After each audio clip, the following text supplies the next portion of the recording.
Throughout this journey, you have discovered that you are a phenomenal woman who is conditioned for greater. How can you create a positive and lasting impact to the world around you? Your time starts now.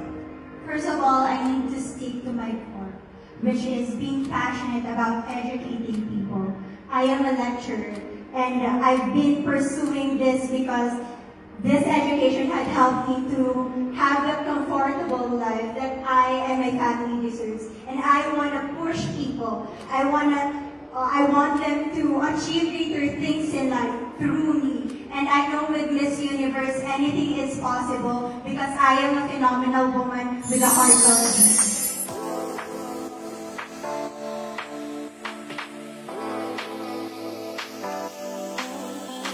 This is your Miss Universe Philippines Iloilo City, Rabia Oksana Mateo. And at the end of the day, we should all love front row because I love front row.